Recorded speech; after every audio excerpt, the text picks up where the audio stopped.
Hello, everybody, and welcome to another Q&A episode at College Hacked, where we answer your questions. Thanks for being here. Thanks for watching. My esteemed co-host is the esteemed Dr. Lauren Daly, and we are College Hacked, basically. Let's answer some questions. So first up, we have this amazing comment on our Charter Oak video that we recently did. It was a review of said Charter Oak. They said, "We appreciate the review, but more importantly, we appreciate your contribution toward our collective goal of helping adults achieve valuable credentials in the most affordable way possible. Thank you for the attention, College Hacked." Yeah, we had said some really nice things about Charter Oak. They're not the most hackable college out there, but from what I've seen, I think you would probably agree, they are the best combination of hackability and high quality student experience and pretty decent per credit cost. Actually, really good per credit cost. Yeah. Yeah, they do a lot of things really, really well. Yeah, they got some interesting majors too. That's true. Yeah, like you were working on a health information management major the other day. Mm-hmm. Yeah, that was pretty cool. I don't know of another school that we work with routinely that has that one. Yeah, lots of really good stuff. And I've talked to like their leadership a little bit too, and they seem to genuinely care about students. So that is the highest praise I think we can give. And they have active social media people. We love that. Oh yeah, there we go. Hey, Charter Oak social media people. Yeah. Sean Eustace 9838. He says, "How many people are coming in with 114 credits? I'm going to bet that someone that already has 114 credits under their belt is far more likely to go ahead and graduate than someone with 15 to 30 credits. Also, what is the age of the student, and what is the percentage that are either military or formerly military?" Probably formerly military, I think so. Which is to say people who are having college cost reimbursement. This is a lot of questions. Okay. You picked this question, Lauren, so I'm going to defer to you because I'm confused. There's a lot going on in this question. The main reason I wanted to talk about this one is because of the mention of the possibility of bringing in 114 credits, but then this person's disbelief that it would actually be possible to do that. And I think that's worth talking about because it hints at the value of competency-based education, which Charter Oak, of course, is not. And that's what this comment is about, is Charter Oak in that video that we did.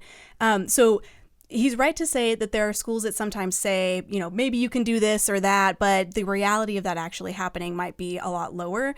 Yeah. If you have a ton of credit, then you want a school that's going to take a lot of that credit.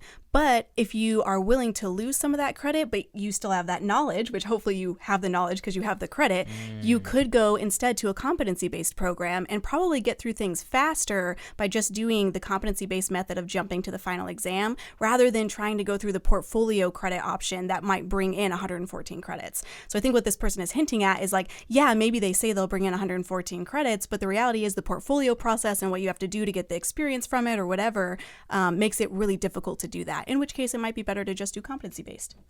Yeah, that's a really good point. I understand where you were coming at coming at this from. For those of you who haven't seen the Charter Oak video, they will let you transfer in up to 114 credit hours of a 120 credit degree, but at least 24 of those credits have to be from a regionally accredited like 4-year institution. So there's like a lot of stipulations, but there for some people, like I've consulted and coached and advised at college, like people who had 180 credits. Yeah. And it's very possible that one of those people with 180 credits who has tried 4 different times at 4 different schools and never quite got the right advice could go into Charter Oak and wrap it up with 2 classes left to go. Yeah. Manny Fit.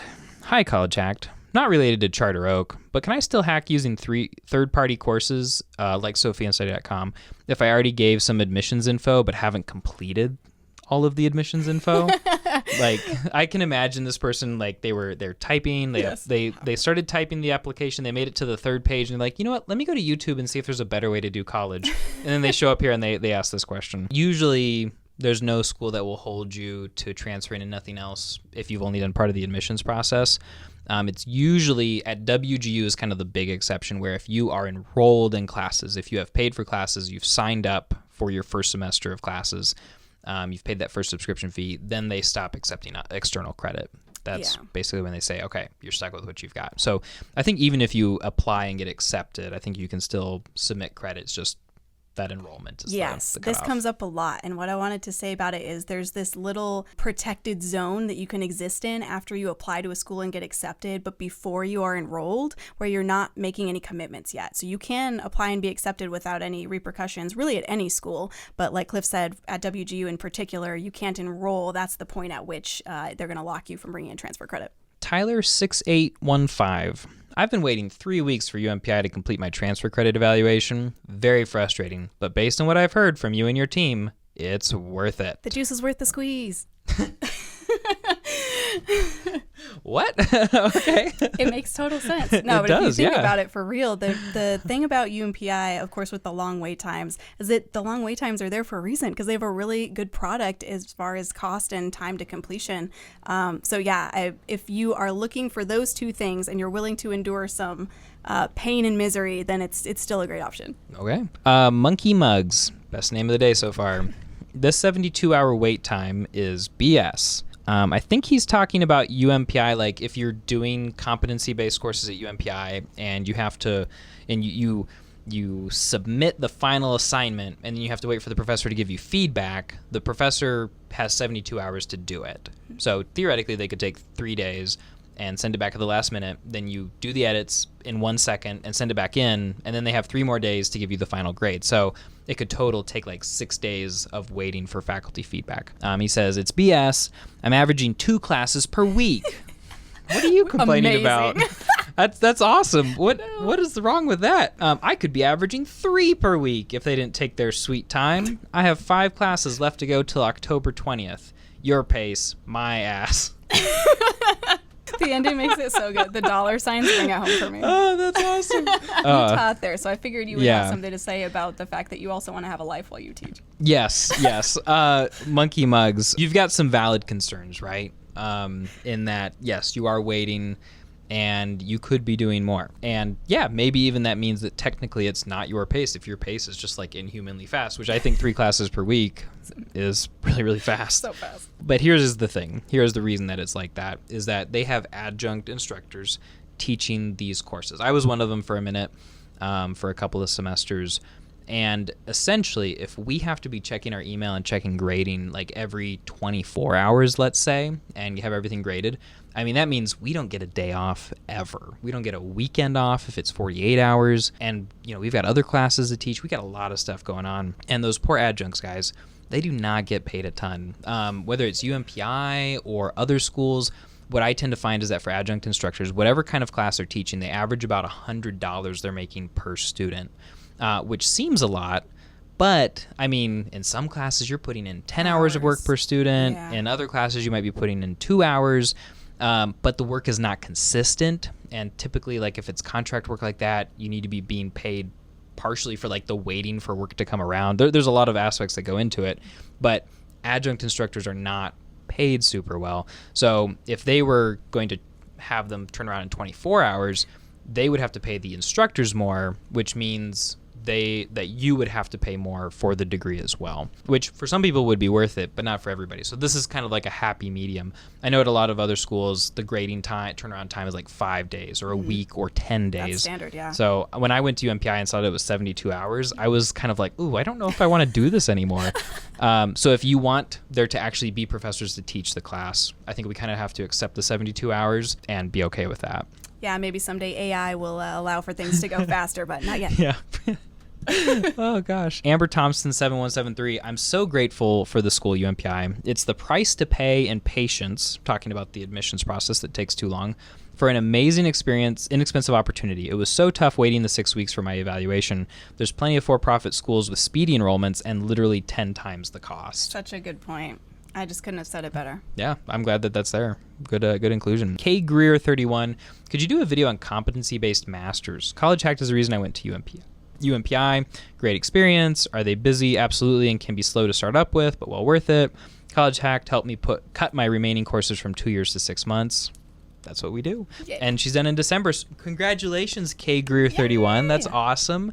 Guys, there's not like, it feels like sometimes there's not a day goes by, but it's definitely not like a week goes by where I'm not getting an email or a comment or something from somebody who's saying they've graduated. Yeah. The amount that we, and the fact that you guys are watching these videos and sharing them, that we've saved people around the world and the time we've saved them, I couldn't even begin to estimate. It's in the millions of dollars for sure, and it's in the hundreds of years at this point. Yay. But video on a competency-based master's. Can you give me like the 30-second version of a video on competency-based masters? Do you feel prepared to do that? Wow, I guess we're going to find out right now. Okay. Start the clock. So competency-based masters, really you're going to want to pick a major that you know something about. So hopefully you've been in industry for a while, and maybe you've been in business and you can go find a business major somewhere. The competency-based part of it is the hack, essentially, because there really isn't a Sophia or a study.com type platform that will let you bring in graduate level credit to a program. And also programs only allow like 25% of transfer into the degree anyways at the graduate level, and that would be classes you have to take at another school. So I don't think the 30 seconds part is going well, but no, you just hit it. You just hit it. Perfect. That was perfect. That's all I had to say. Yeah, that's really good. Competency-based schools that you might want to look into. UMPI's Master of Organizational Leadership. They're also working on a couple of other master's degrees that could come out at some point, who knows when. WGU is probably the best place to get a competency-based master's. Purdue Global has one, and then UMass Global also has a few, right? Am I misremembering yes, that? they do. Okay, No, you're right. Good, yeah, good, they have good. some good ones, and they have more coming out. The MBA is coming. Oh yeah, there we go. Okay, maybe they'll rival WGU's MBA. That would be awesome. We'll see how that goes. Yeah, so those are, hopefully that is helpful. We might do a full video in the future. Hamza 2038. Is it true that one has to get at least a B on all courses to pass at WGU, or is this only a UMPI thing? It is true. Okay. Yeah, you I need a actually B. don't know the answer. Yeah, on both. Gotta have a B. Well, now you make me nervous, but Oh. even though I know for a fact it's true. Whenever I'm just I know gonna something sit here you and don't. sort of just every time you give an answer. Well, and if just I'm see wrong, if you can really attack me believe in it the or not. comments. Unidentified 2017 spoke to a staff member at WGU. Looks like they soon will be done with taking credits from Study and Sophia. Dun, dun, Oh dun. no, run for the hills. Lauren, I think you had some strong feelings about this. Yeah, just, so ever since we put out the SNHU video about them not taking Sophia anymore, which of course, if you didn't catch it, there was an update to that, which was, that was never true. They just did a really bad job with the messaging, and it sounded like it was going to become true, and so we all panicked. They had some people in admissions who thought it was true. Yes, they and did. Told people that it was true, Yeah. and we were like, oh, we have like email written documentation of this. We need to tell people about it. Yeah. And then we actually talked to somebody from SNHU, like another person. Yeah. Oh, we had researched tons of people. Anyway, Yeah. sorry to interrupt. No, Yes. you're good. There was, a lot of research that went into that because, of course, we don't want to be giving you misinformation as much as possible. That one happened to kind of fall on SNHU for the bad messaging. But since that video, everybody, define everybody, I don't know. People have been emailing. College hackers everywhere. Yes, college hackers everywhere have been emailing and commenting and asking, oh, I heard rumors about this school. They're not going to accept Sophia anymore. And so this guy has kind of been falling since then. The good news is we looked into this one, and untrue for WGU. Really, I think the reason this comes up so much is because schools have these contracts with platforms like Sophia that they reevaluate every so often, like every few years. And reevaluating doesn't mean they're going to change it. It just means they could change it. So by and large, they're just kind of reconvening to say, are we still happy with the policy that we have about this platform? Yes, let's move on. And that's what this was too. The contract was ending or coming up for renewal or whatever it might be. And so they were looking into it. But yeah, we looked on the website, talked to some people. I called 2 different locations and talked to admins, and they said no plans to change anything for now. Bada bing, bada boom. And this isn't something that's new to us either. This kind of like panic about looking for this kind of thing. Ever since I started college hacking in like the late 2010s, and probably before that, everybody's always kind of nervous that like this thing that seems too good to be true is going to go away. And so we're always looking for like the next big crisis to hit us. And I would just say stay posy, guys. And just remember, if one school doesn't, take stuff, there will be another school that does. Magic Man 003, is it possible to get admission in top universities, MIT, Stanford, Harvard, etc., after going to an online university? Lauren, what do you think? Yes, there's kind of a two-part answer here, right? Because you are technically going to check the box as long as your undergrad was regionally accredited. Doesn't matter if it was online or residential. So you meet the stated admissions requirements for any of those top dog schools.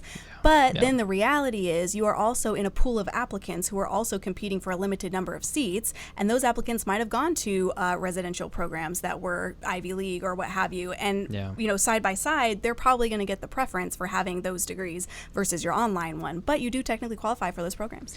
Yeah, and that's not to say that you're always going to be ousted by these people with the Ivy League degrees to begin with, but there is this sense where you do want to strengthen your resume, and a lot of times they're going to be looking for different things. I mean, they're not just looking for an Ivy League bachelor's degree. I had a friend who made it into Harvard Law School after having a master's at a state school and a bachelor's at a private school out in the middle of Virginia. People get in for all sorts of reasons. A lot of times when you're trying to get into an Ivy League school, they're looking for people with interesting ideas and backstories and life like histories and stuff or backgrounds.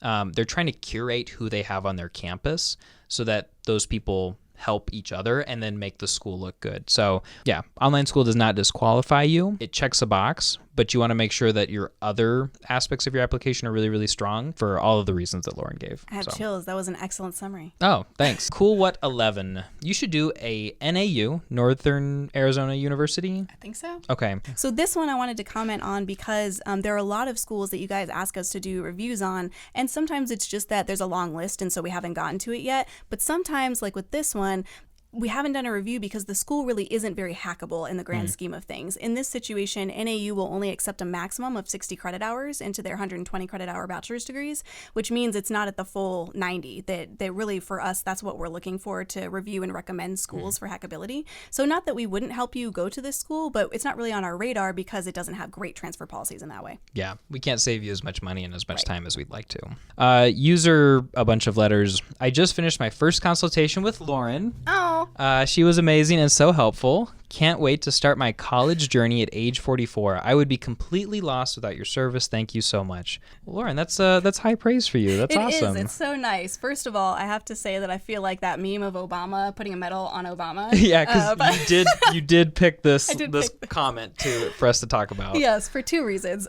One, it's always nice to have confirmed for me that I do add value to some people's lives. But secondly, to be honest with you, I put it in here because this person knew my name. And if you go back through our comments anytime, almost 100% of the time, anyone mentions me by name, it's Laura, or my last name is spelled with an I in it when there really isn't an I in it. And I don't take personal offense to it. It makes me laugh, but I'm always shocked when someone knows my actual name. So let's get this right. We're going to have our editor, Beth, go ahead and spell this out. Just so we remind everybody, it's Laurren.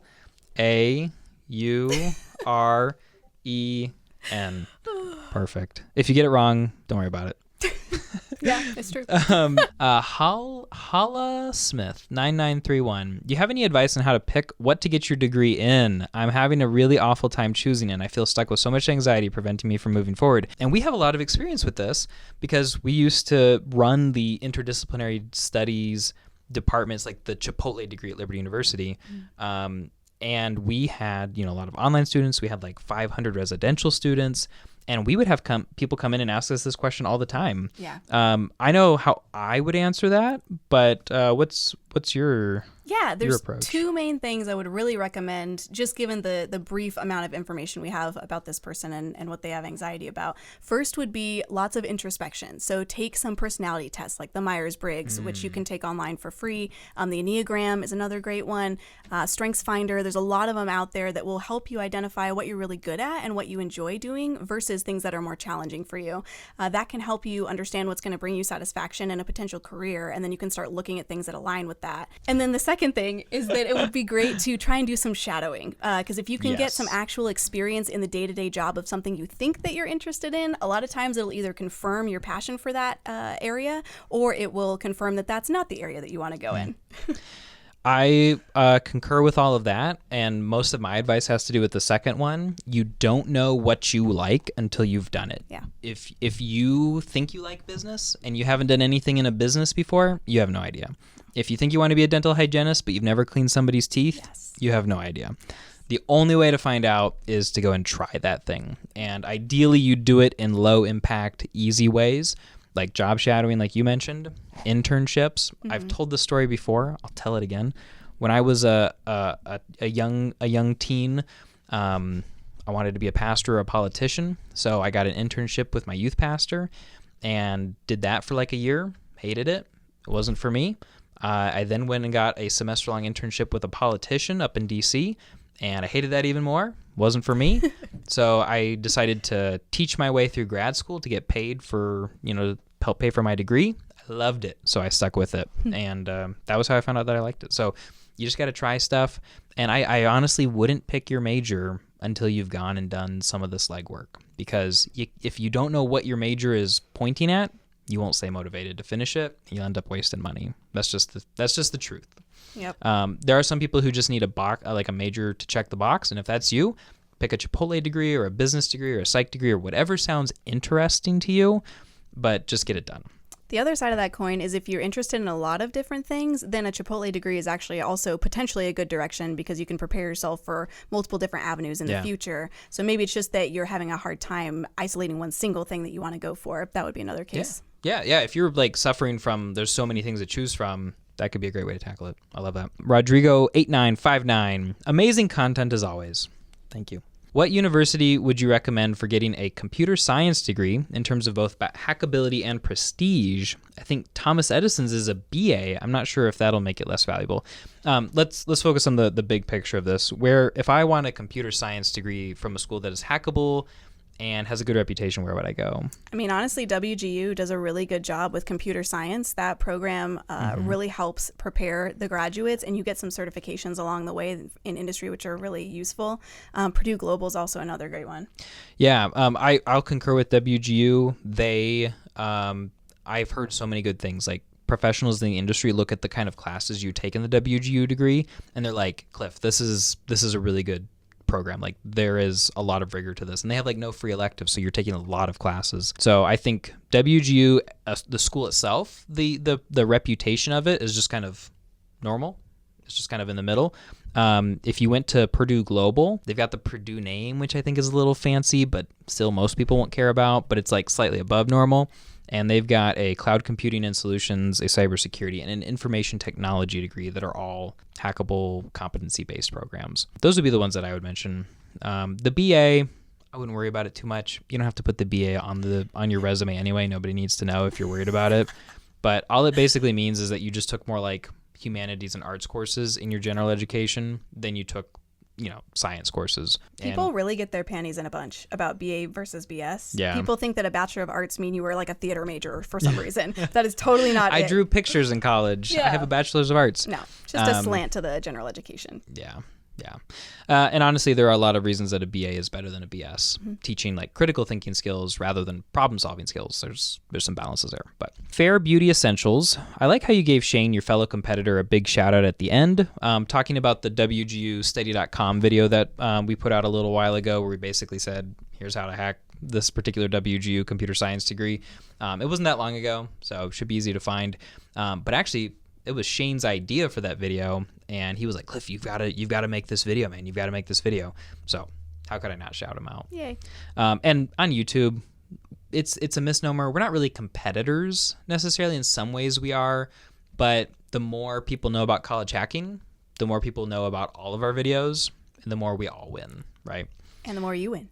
TikTok is our competitor. Juicebox Scott, I know regional accreditation is better than national, but are there tiers within regional accreditation?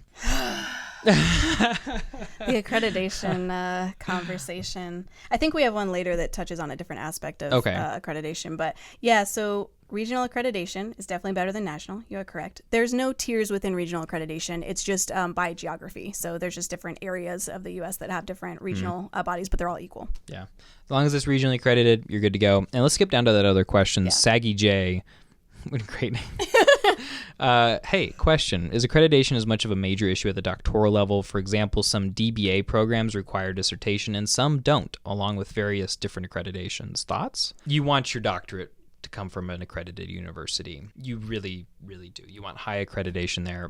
Program specific, I would do it, because a doctorate is supposed to show that you know your stuff. And if you're getting a doctorate from just anybody, at that level, when you have a doctorate and a doctorate is helping you get jobs or helping you become a teacher, the stakes are higher than they are with the bachelor's degree. And you want good accreditation at your doctoral level. You want certifications. You do. Yeah. No, you're right. Off And base? you Okay. also really want a dissertation depending on what you're going to use the terminal degree for. So Yeah. if you are someone who's trying to teach and become faculty, you definitely need to have a dissertation. No question about it. People are going to look at you in a lesser way if you don't have that dissertation, if that's the goal that you have. That's not always true. If you need to do an applied project or something because your goal is not to be in research or faculty or something like that, that's a different use case. So that would make sense. But in general, you want to have a really good reason for having or not having a dissertation, and then the accreditation also. It's part of that story of rigor that you went through. Yeah. It's kind of the proof that you earned it, basically. And it's like, what do you have to show for your doctorate? Well, I've got this dissertation. Oh my gosh, that's amazing. If you don't have a dissertation or some kind of really elaborate capstone final project, something that took a lot of work and it was very, very difficult, people are going to kind of be like, okay, well, you have a doctorate, but you don't have a final dissertation, so what? Yeah, and that's within academia. It is worth saying that if you are going to go apply to a job with someone who doesn't have a terminal degree, chances are very high they're going to have no idea what it even means to have a dissertation, or they're not going to really know the difference. If this is a vanity degree for you, basically. who cares? Do whatever you That's want. right, exactly. But you'll have more vanity if you do the dissertation. So think about it. Yeah, maximize that vanity. Second to last question, Ehu01. Well, it's not really a question, more of an insult. Yeah, there isn't a single HR rep who's going to take anyone who graduated from a 4-year college in 6 months seriously. That resume is going into the garbage. Okay, well, strong feelings. Tell us how you really feel. Yeah, I mean, as somebody who hacked a degree, I didn't do it in 6 months, but I did finish it a year after I graduated high school. You know, I went on to get a master's and a doctorate and become a faculty member and a department of a chair. You'd think if anybody was going to be persnickety about the type of degree I had, it would be in academia. Yeah. But look at me, I turned out fine. For some people, that might not be encouraging, depending on their opinions of me. But I feel like we need a flashy graphic right there or something. Oh my gosh, that's so awesome.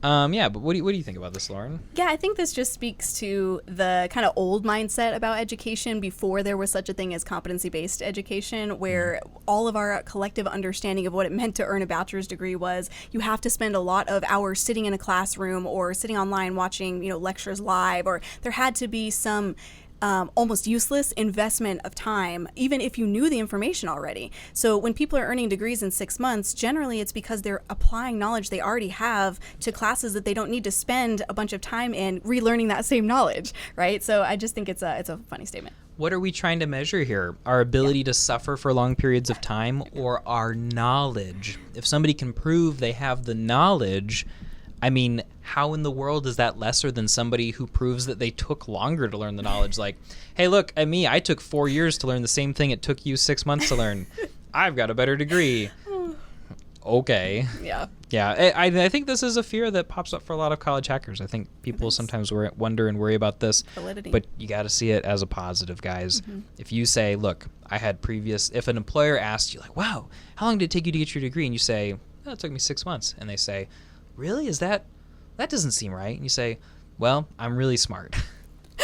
Good answer. I'm a really hard worker. That kind of is what it boils down to. But you just explain. I knew a lot of information before. I used a competency-based approach. I was able to certify I had this knowledge. I'm not saying I'm the smartest person in the room, but Competent in this area I majored in. yeah, I'm very competent, apparently, because here's the proof. I have a degree. Yeah. There's more to it. We're being a little bit flippant. But if you think about it, 9 times out of 10, how long you took to get your degree is not going to ever come up. The only time I can really see that coming up is if you got a master's degree now and it's within like a year or two of you getting your bachelor's degree. But even that, I mean, the bachelor's is what takes a long time. Master's 1 or 2 years is pretty normal. So unless someone directly asks you how long your degree took, which wouldn't make a whole lot of sense, I mean, this is never going to come up. Yeah. Yeah.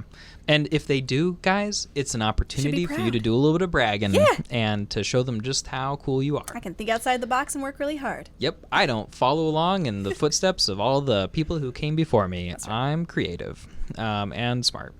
All right, and hardworking. That's part of it too. Okay, last comment from Acrosco. Hey, Which online school and major do you recommend for a quick and cheap bachelor's degree? Single mom, low income. Boy, am I glad you asked. First off, I'll put a video at the end of this video that you should go watch that has a list of some of the best ones. But we recommend UMPI Definitely. for a business degree, and there's a couple of other options in there as well. They're competency-based. You can hack like 90 credits of most of their degrees, and then you finish up the other 30 credits in a term that costs you like $1,500, maybe 2 terms for a Depending on total your of life. $3,000. Yeah, you're a single mom, low income, so I'm sure you're working very, very hard. You got, kids waiting on you, bugging you, so maybe take a little bit longer. But there's no reason that you shouldn't be able to wrap up this degree for like $5,000 in under a year if you put your mind to it. Definitely. And we can help you Get a plan little it. bit lucky. But yeah, we can absolutely help you plan it. Hey guys, thanks so much for hanging out with us and listening to us answer some questions. If you have more questions you'd like to ask, go ahead and put those down below and we will get to those and do our best to help you out. If you want to learn more about the 5 best online colleges for busy adults where you can graduate quickly and inexpensively so you can build your career, we'll have a video right here. And I think that's all that we got. Anything else? That's it. Have a great day. Thanks for watching and happy hacking.